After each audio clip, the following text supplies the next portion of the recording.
We tend to think of data analysis being unbiased, assuming that the data itself is free of bias. But this is not the case. For example, there are statistical biases too. There is a mathematical equation in statistics to define an outlier, but at a high level, an outlier in statistics is a data point that is an extreme, far away from the mean. We can simplify this by saying it's a value that lies outside the rest of the group. Outliers might be caused by data entry errors, sampling problems, or natural variations. Some outliers will occur naturally by chance, but if there are more outliers than can be mathematically predicted for naturally distributed data, the data needs to be more thoroughly examined. In a very simple example, if you had a set of scores of 25, 29, 32, 110, 33, 27, and 28, the 110 is an outlier.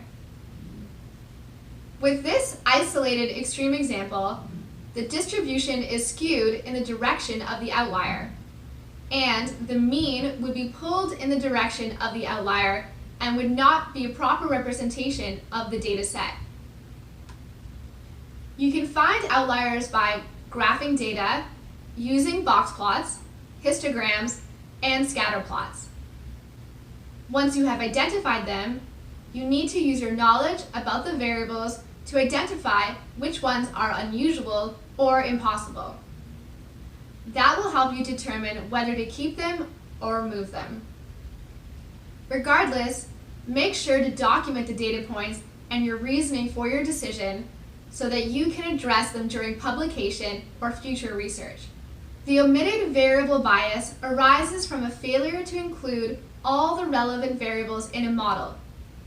In machine learning, removing relevant and/or too many variables results in an underfit model.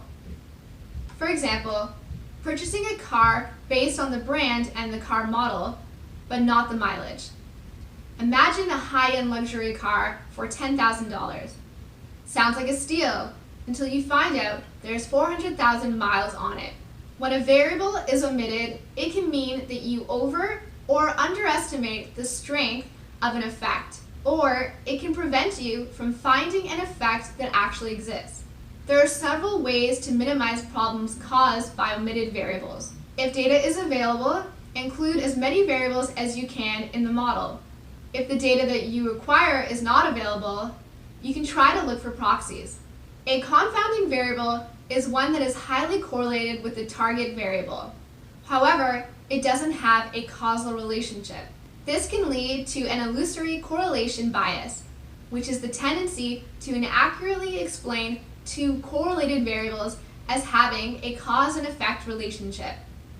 For example, when your data shows that when more ice cream is sold, there are more deaths by drowning. Does the consumption of ice cream lead to deaths by drowning? No. Two things that are correlated doesn't mean one causes the other. A confounding variable here could be temperature. You need to account for confounding variables so that you can be confident in your results. You can manage the impact of confounding variables through various statistical methods such as randomization, restriction, and matching.